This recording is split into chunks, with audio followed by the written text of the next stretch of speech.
sont de drôles de types qui regardent les fleurs et qui voient dans leurs plis des sourires de femmes.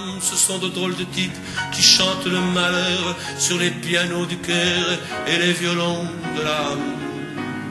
Leurs bras tout déplumés se souviennent des ailes que la littérature accrochera plus tard à leurs spectres gelés au-dessus des poubelles où remourront leurs vers comme un effet de l'art. Ils marchent dans l'azur, la tête dans les villes, et savent s'arrêter pour bénir les chevaux. Ils marchent dans l'horreur, la tête dans des îles où n'abordent jamais les âmes des bourreaux. Ils ont des paradis que l'on dit d'artifice, et l'on met en prison leurs quatrains de dissous, comme si l'on mettait en fer un édifice, sous prétexte que les bourgeois sont dans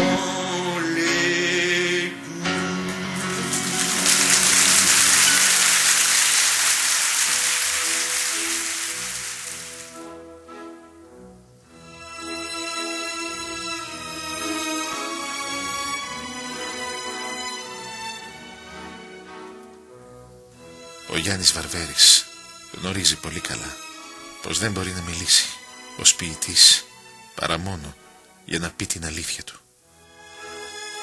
Γνωρίζει πολύ καλά πως όλα είναι ένα ποτήρι ξεχυλισμένο και ότι αρκεί μια σταγόνα για να βρεθεί στο άπειρο του σύμπαντος ή στο βυθό της μουσικής.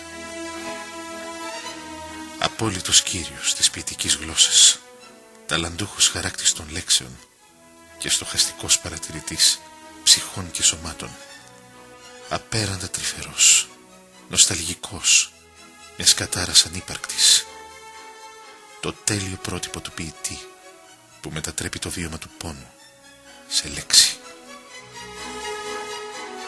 Κύριε Βαρβέρη, θα μου επιτρέψετε να αρχίσουμε αυτή την τηλεοπτική κουβέντα μας, για την οποία και σας ευχαριστώ ιδιαίτερα, με κάποιους στίχους από τον δικό σας κύριο Φόγκ, που όταν ήθελε να δει τι ώρα είναι, έσκυβε από την πολυθρόνα του και κοίταζε το πρόσωπό του στο νερό.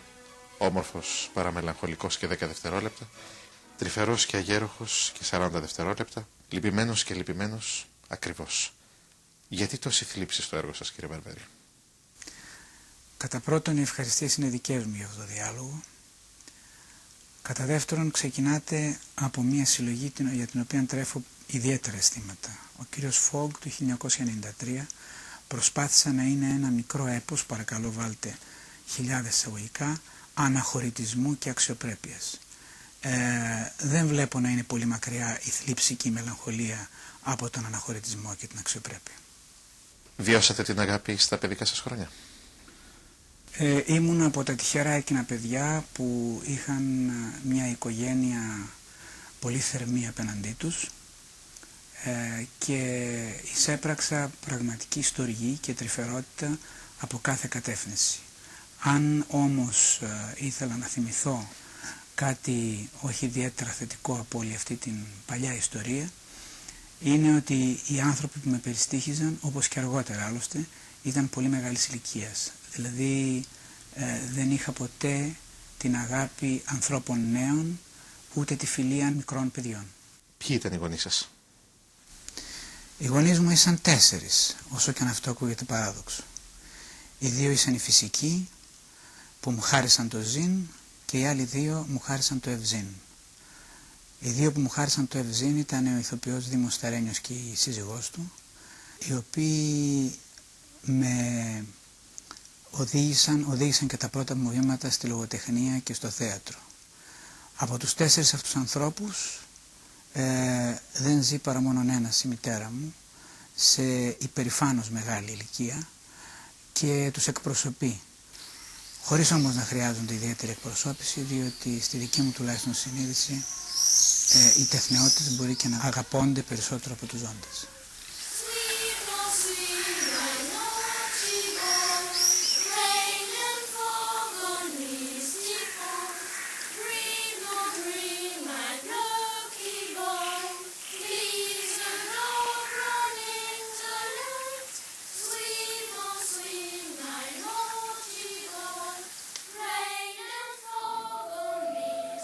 Σπουδές σας? Είχα την τύχη να Έχω γονείς οι οποίοι ενδιαφέρονται ιδιαίτερα για τις σπουδές μου. Πήγα σε καλά σχολιά, έμαθα καλά ορισμένες γλώσσες. Τέλος πάντων μπόρεσα και ολοκλήρωσα αυτό το οποίο θα λέγαμε στη δεκαετία του 60 ένα γνήσιο βουτυρόπεδο. Σπούδασα νομικά, πήρα την άδεια της δικηγορίας και μετά η λογοτεχνία με κράτησε κοντά της και μακριά από τη δικηγορία, απορροφώντας με σε μια εργασία πλέον στον ευρύτερο δημόσιο τομέα.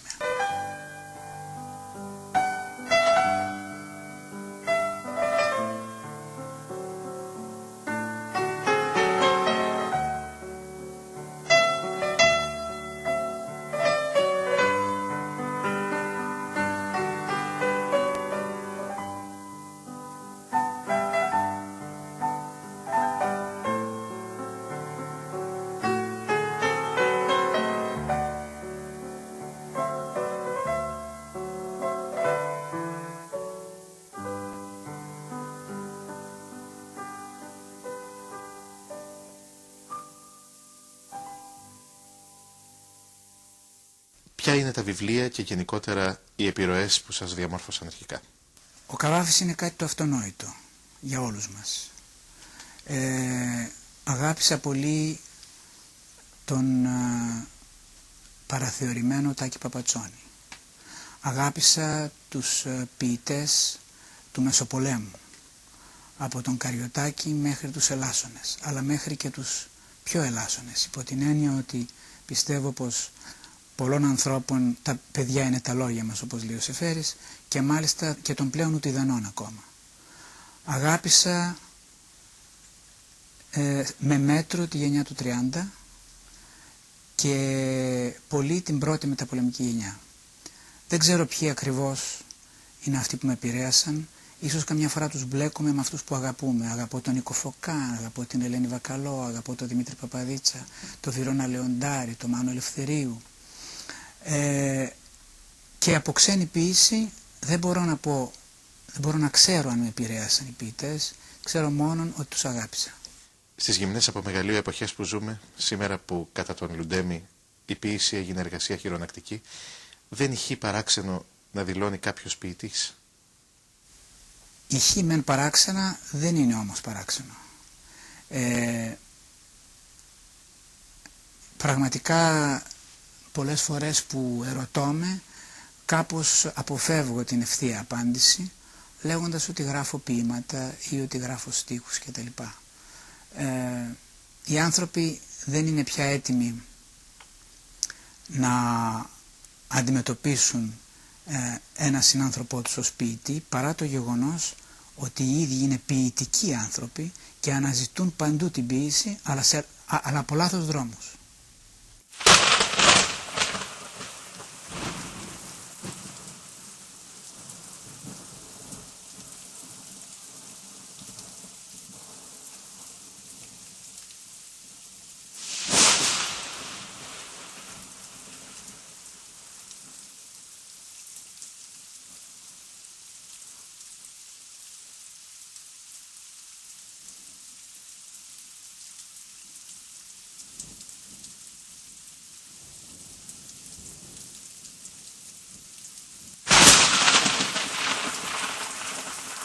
«50 χρόνια μετά από το γενικό ξεπάστρεμα των πολέμων, όπως επισημαίνει ο Γιώργος Μανιώτης στο τελευταίο του βιβλίο, βιώνουμε τον πόλεμο της ειρήνης. Πώς επενεργεί μια παρατεταμένη παγκόσμια περίοδος τέτοιας ειρήνης πάνω στους ποιητές και την ποίηση? Φοβούμαι ότι αμβλύνει την κοινωνική του συνείδηση και οξύνει την ατομική εμπειρία. Ίσως κατά έναν τρόπο εκθυλίνει τις γραφές, όπως εκθυλίνει και τις συνειδήσεις. Σε αντιδιαστολή με πολλούς ομοτεχνούς σας, δεν μπορείτε να πείτε, η πολιτεία σας αναγνώρισε. Είστε ένας βραβευμένος ποιητής. Με ποιο βραβείο? Δεν νομίζω ότι βραβεύτηκα εγώ και δεν το λέω από σεμνοπρέπεια. Βραβεύτηκε ένα σύνολο ανθρώπων που ίσως αποκαλείται γενιά του 70 και στο δικό μου πρόσωπο. Πιστεύω ότι είναι μια συλλογική δουλειά, διότι δεν υπάρχει ίσως, κατά τη γνώμη μου, καμιά μορφή που μέσα σε αυτό τον περίγυρο που να είναι δεσπόζουσα. Τώρα ως προς τις δικές μου, τέλος πάντων, επιβραβεύσεις, ήταν το βραβείο Καβάφη του 2001 και το βραβείο του περιοδικού Διαβάζω το 2002. Ωστόσο πρέπει να σας πω ότι όταν απονεμήθηκαν αυτές οι διακρίσεις, αισθάνθηκα, και πάλι σας λέω χωρίς σεμνοπρέπεια, αισθάνθηκα ένα είδος οδύνης, γιατί οδύνης και εδούς, γιατί όταν πρέπει να συμφιλιωθείς με μια δημόσια επιδοκιμασία που αφορά ένα καθαρά ιδιωτικό γεγονός, καταλαβαίνετε ότι αυτό είναι δύσκολο και κακοτράχαλο ψυχικά. Αυτές οι νότες που σας στέλνω με την άνοση δεν έχουν πια κανένα μουσικό ενδιαφέρον. Από τον καιρό του ναυαγίου που αργά μας όριασε τους δυο ως κάτω στο βυθό, σαν βάρος έκπληκτο, το πιάνο του ολόφου του υπεροκεανίου κι εγώ έχουμε γίνει μάλλον μια διακόσμηση πυθμένος, μια υπόκοφη επίπλωση βυθού, ένα λουλούδι εξωτικό ή ένα τεράστιο όστρακο φωλιά υποκάμπων, διάδρομος ψαριών που όλο απορούν προς την ασπρόμαυρη αυτή μνήμη του παπηγιών, των πλήκτρων, του κολάρου. Κι αν σε καμιά βαρκάδα σας διακρίνεται στην ήρεμη επιφάνεια 3, 5, 10 φυσαλίδες, σαν ντο και σολ και μη, μη φανταστείτε μουσική. Είναι λίγη σκουριά που όταν θυμάται πιέζει και ανεβαίνει. Γι' αυτό να μην ανησυχείτε. Το πιάνο μου κι εγώ είμαστε εδώ πολύ καλά, εκπνέοντας ίσως πότε νότες άσχετες, αλλά μες στην ασφάλεια πλήρους ναυαγίου και ιδίως μακριά επιτέλους από κάθε προοπτική πνιγμού.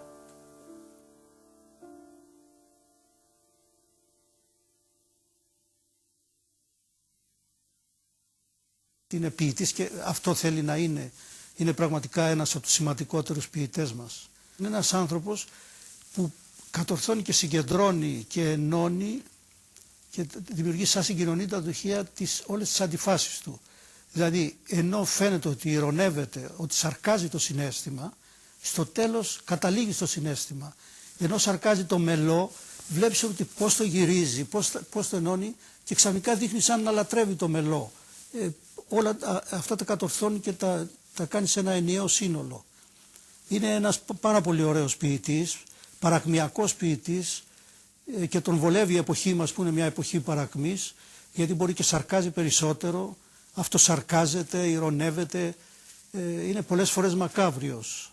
Μου τράβηξε την προσοχή κάτι που είπε για σας ο Κώστας Μουρσελάς. Λέει, πιστεύω ότι η εποχή μας ταιριάζει στο Βαρβέρι. Η παρακμή της του δίνει φτερά, τον ενθουσιάζει, τον απογειώνει, το επιτρέπει να ανθίσταται σαρκάζοντας. Το απαντήσατε ποτέ σε αυτή τη φράση? Εκείνο που θα είχα να το απαντήσω είναι ότι είναι ένας δεινός ψυχογράφος. Τουλάχιστον ως προς εμένα και από ό,τι μπορώ να αντιληφθώ, αν η αυτοπαρατηρησία έχει κάποια αξιοπιστία, είναι ότι είναι μια ιδανική εποχή, νομίζω, για να γράφω, αλλά καθόλου ιδανική για να ζω. Το διαβατήριο αυτού του σαρκασμού περί τα πράγματα είναι πάντα βέβαια επώδυνο και είναι ο ίδιος ο αυτοσαρκασμός που σου επιτρέπει να περάσεις στην ηρωνία και στη χλέβη. Η ηρωνία στο έργο σας φαίνεται να έχει μεγάλο και καταλυτικό μερίδιο. Σε γενικές γραμμές όμως η ποίησή σας είναι εσωστρεφής. Επίσης χαργεντίζεστε και ερωτοτροπείτε εδώ και πολλά χρόνια με το θάνατο.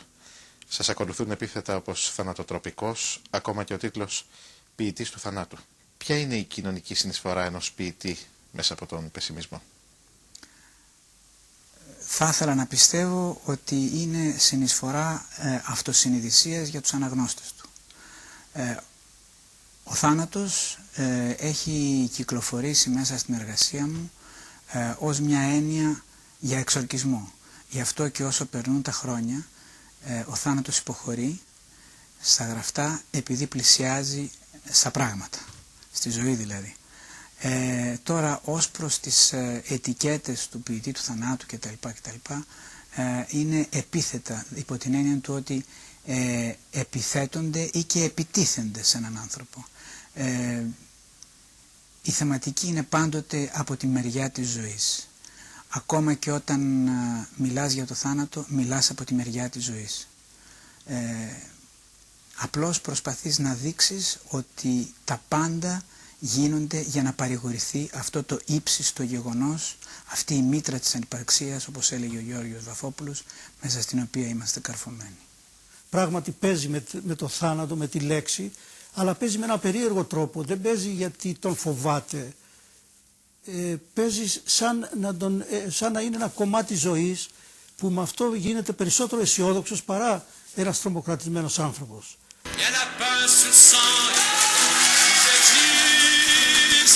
La plupart espagnols, allez savoir pourquoi. Faut croire qu'en Espagne, on ne les comprend pas, les anarchistes. Ακόμα και για κάποιον που σας γνωρίζει λίγο, κύριε Βραβέρη, είναι φανερή η αγάπη που τρέφεται για τον Γάλλο ποιητή και καλλιτέχνη Λέο Φερέ. Έχετε μεταφράσει ποίησή του και γενικότερα τον έχετε παρακολουθήσει στενά. Σας θέλει αυτή καθ' αυτή η ποίησή του ή μήπως πιο πολύ ο αναρχικός τρόπος ζωής του? Θα έλεγα το δεύτερο, αλλά δεν συμβαίνει μόνο για τον Λέο Φερέ.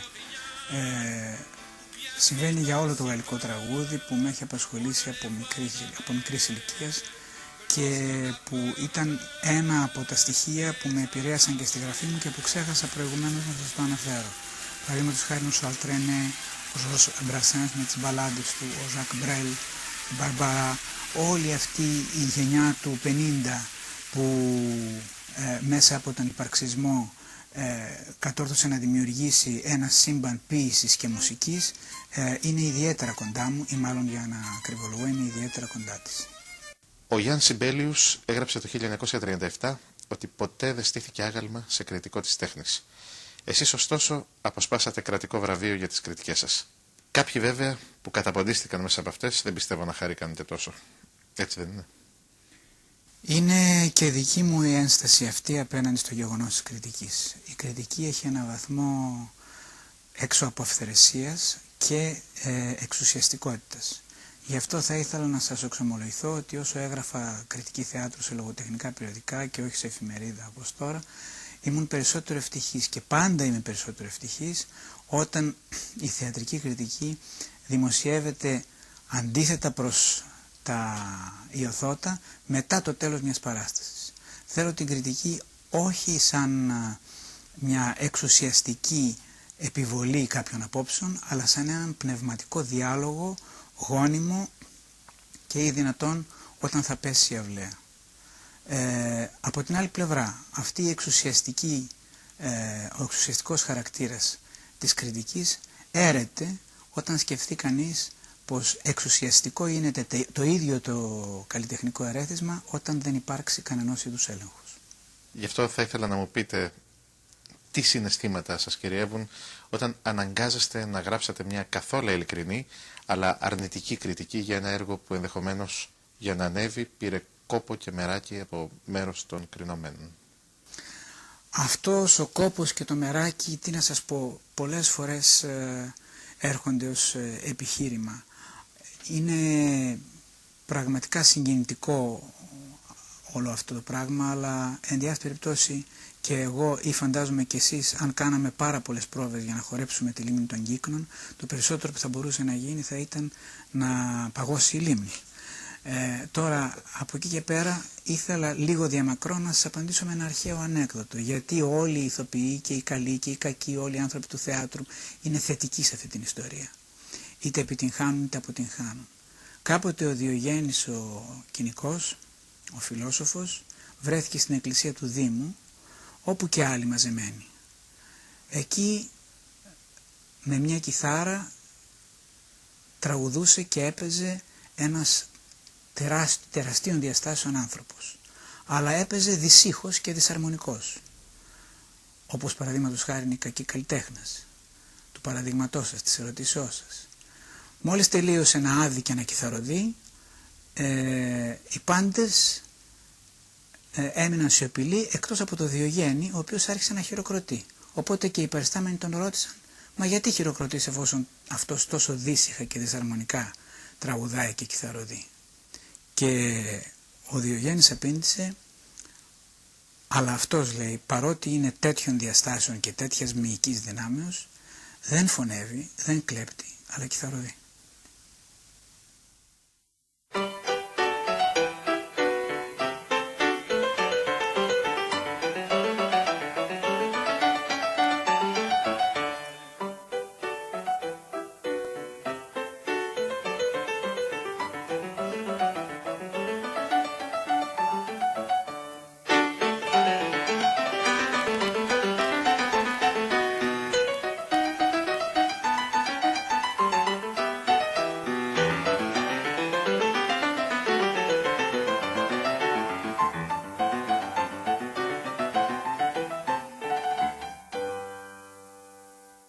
Θέλω τώρα να απομονώσω ένα κομμάτι από ένα ποίημα σας από τη συλλογή Στα Ξένα, που λέει «Κάτι σφριγόντα κούτσουρα λαλίστατα που μας κυκλώσαν και παραμονεύουν με τα ντενεκεδένια δούρια δώρα της οικειότητας.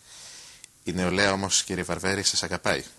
Εσείς τι σκέφτεστε για την νεολαία?» Εγώ εύχομαι να είναι καλά και ή δυνατόν να ξεκινήσει να διαβάζει. Από εκεί και πέρα στη ζωή μου οφείλω να σας ομολογήσω με ταπεινότητα ότι δεν έκανα τίποτε ιδιαίτερο για να αρέσω στη νεολαία, όπως μπορεί να έκαναν άλλοι. Η νεολαία θα γεράσει και θα κάνει τις επιλογές της σιγά σιγά. Νομίζω ότι αυτός ο φιλονεϊσμός τον οποίο πολλοί προβάλλουν είναι ένα ψεύτικο πράγμα. Εκείνο που είναι αληθινό είναι ότι αγαπάμε τους ανθρώπους της γενιάς μας, αυτούς με τους οποίους έχουμε κοινά βιώματα. Αν τα βιώματά μας αυτά που έχουν περάσει μέσα στην τέχνη μας μπορέσουν να συγκινήσουν τους νεότερους, τόσο το καλύτερο, αλλά ως εκεί. Υπάρχει μια ατάκα που ξέφυγε από τα βιβλία σας και γράφτηκε στους στίχους της νομικής και των εξαρχείων. «Ο θάνατος το στρώνει». Τι σκέφτεστε όταν περνάτε και τη διαβάζετε? Σκέφτομαι ότι εγώ το έγραψα με εντελώς άλλο τρόπο από τον οποίο το σκέπτονται και το έγραψαν αυτοί που το έγραψαν. Δεν μπορώ να σας κρύψω ότι αισθάνομαι μία συγγένεια καθώς αναγνωρίζω τη φράση στους στίχους, αλλά δεν είναι εξαίματος πια. Έχει γίνει συγγένεια εξαγχιστίας.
Θεωρείτε τον εαυτό σας τυχερό, κύριε Βαρβέρη? Είναι τόσο σχετικό αυτό που δυσκολεύεται κανείς να απαντήσει. Πιστεύω πως κάθε άνθρωπος θεωρεί τον εαυτό του λιγότερο τυχερό από όσο θα μπορούσε να είναι. Έτσι το πράγμα γίνεται αρκετά ρευστό και χάνουμε τα μέτρα και τα σταθμά. Νοσταλγείτε την εποχή της αθωότητας? Γενικώς πρέπει να σας ομολογήσω ότι είμαι ένας άνθρωπος που συστηματικά έως και εξ επαγγέλματος νοσταλγεί. Αλλά αυτή η νοσταλγία της αθωότητας θα έλεγα περισσότερο ότι είναι μια νοσταλγία εντιμότητας για τους ανθρώπους που έχουν διαβεί έναν ρουβίκονα ηλικίας. Τι ετοιμάζετε τώρα? Ξέρετε, αυτό το ερώτημα, χωρίς να θέλω να φανώ ευγενής, μου φαίνεται λίγο περίεργο. Εγώ δεν είμαι τραγουδιστής, δεν είμαι ηθοποιός για να ετοιμάζω κάτι τώρα. Άλλωστε πολλοί που το ρωτάνε ορισμένες φορές, τους απαντώ ότι διαβάστε αυτά που έχουν ήδη γραφτεί και αφήστε τι ετοιμάζω τώρα. Ούτως ή αλλιώς ένας άνθρωπος γράφων, δεν λέω ποιητής, ένας άνθρωπος γράφων, πάντα ετοιμάζει κάτι εν πρόοδο. Είτε το ετοιμάζει καθαρά στο μυαλό του, είτε το εκτελεί. Νομίζω πολύ σημαντικότερη είναι η πρώτη διαδικασία.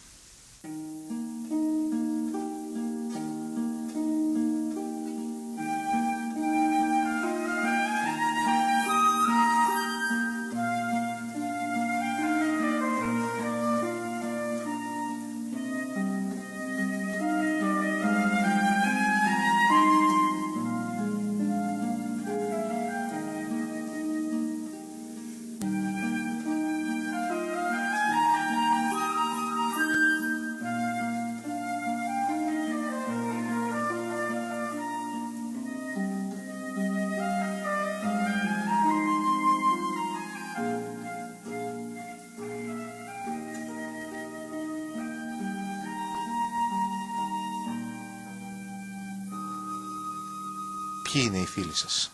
Οι φίλοι μου είναι άνθρωποι αστικών περιοχών, άνθρωποι που ασχολούνται περίπου με τα ίδια πράγματα που ασχολούμαι εγώ και δεν εννοώ μόνο τη λογοτεχνία, και βεβαίως αρκετοί τεθνεώτες πια παλαιοί φίλοι. Είχα την απρονοησία από την νεανική μου ηλικία να σχετίζομαι και να κάνω παρέα με ανθρώπους οι οποίοι έχουν πια φύγει. Έτσι, όσο περνάει ο καιρός, αισθάνομαι και πιο απορφανισμένος από φιλίες. Όμως, ούτως ή αλλιώς, όσο περνάει ο καιρός, οι φιλίες διαψεύδονται ή απομονώνονται ή καθιζάνουν. Δεν είμαι καθόλου αισιόδοξος για την εξέλιξη της φιλίας, ούτε γενικά στον κόσμο, αλλά ούτε και γενικά σε μια ανθρώπινη ζωή. Η σχέση σας με τη θρησκεία? Η σχέση μου με τη θρησκεία είναι μηδενική βέβαια, όπως είναι ευνόητο.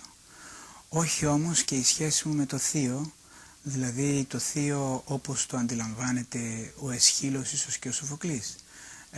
Θα ήθελα να πιστεύω ότι θεολογώ και δεν θρησκεύομαι. Από την άλλη πλευρά, η σχέση μου προς τις θρησκείες είναι σεβαστική, υπό την έννοια ότι δεν θα μπω ποτέ σε μια χριστιανική εκκλησία βαστώντας ένα αναμένο τσιγάρο. Βρισκόμαστε στις παραμονές των Ολυμπιακών Αγώνων. Εσείς βρισκόσαστε. Παρακαλώ.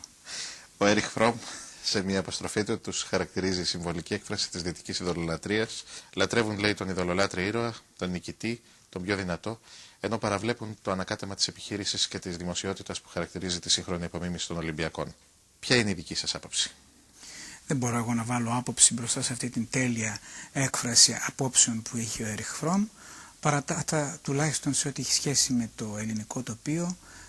Έχω μια οικονομολογική τάξης υποψία ότι αυτό το πράγμα θα μας κοστίσει πάρα πολύ ακριβά, και ξέρω ότι η εθνική υπερηφάνεια είναι εκείνη η οποία καλύπτει όλο αυτό τον αχταρμά που πρόκειται να γίνει εδώ, και με την ελληνική σημαία στο ένα χέρι να δείχνει προς την Κωνσταντινούπολη και με το άλλο χέρι να κλέβει την εφορία.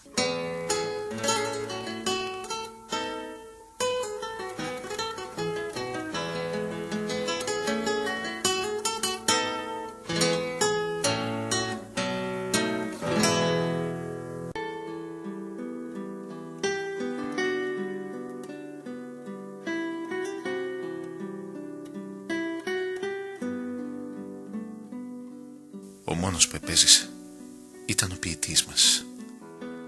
Σηκώθηκε από το αναπηρικό καροτσάκι και άρχισε να ανακατεύει τις τάχτες των ανθρώπων με τα γυμνά του πόδια. Έβρισκε μνήμες μέσα στις τάχτες, έβρισκε αναμνήσεις, έβρισκε αντικείμενα προσωπικά, αγαπημένα από τους αποθαμένους. Έσκυβε, τα σήκωνε, τα έβαζε στο δισάκι του και ύστερα έκανε ποίηματα. που σαν τρελός θα διαλαλούσε μέσα στη γύρω ερημιά. Πού έβρισκε τη δύναμη να κάνει τόσα ποίηματα μέσα στην απέραντη σιωπή? Κάτι ήθελε να μας πει με αυτή την πράξη του. Μήπως φοβότανε τη μοναξιά και ήθελε να ακούει τη φωνή του? Ποιος ξέρει. Μήπως ήθελε να αναγγείλει στο νεκρό τοπίο ένα γύρο ότι δεν άξιζε στη μοίρα μας ένα τέλος τόσο σκληρό και βίαιο? Μήπως ήθελε να βροντοφωνάξει στα πέρατα του ουρανού ότι η ζωή μας δεν έπρεπε να λήξει τόσο γρήγορα, ότι η ζωή μας διψούσε για συνέχεια?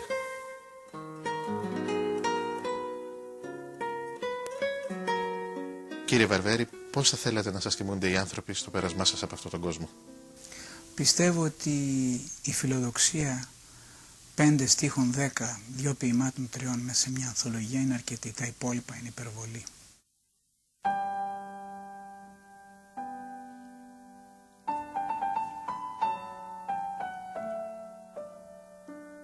Είμαστε άνθρωποι πικραμένοι. Μεγαλώσαμε και είμαστε πολύ πικραμένοι.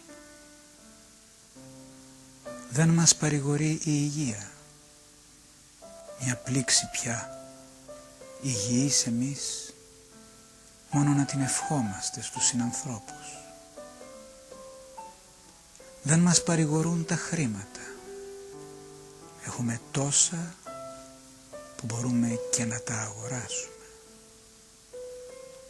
Δεν μας παρηγορούν ούτε τα σώματα. Μας παραδίδονται αφιδώς, γιατί το σφρίγος πάντοτε ποθούσε τη σοφία. Είμαστε άνθρωποι πικραμένοι. Μεγαλώσαμε και είμαστε πολύ πικραμένοι. Αυτό μονάχα μας παρηγορεί.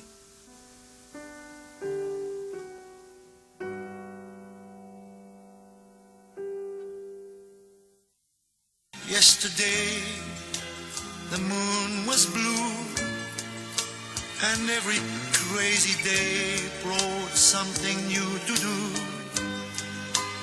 I used my magic age as if it were a wand and never saw the waste and emptiness beyond. The game of love I played with arrogance and pride, and every flame I lit too quickly died. The friends I made all seemed somehow to drift away, and only I am left on stage to end the play. There are so many songs in me that won't be sung. I feel the bitter taste of tears upon my tongue. The time has come for me to pay for yesterday, when I was young, young, young.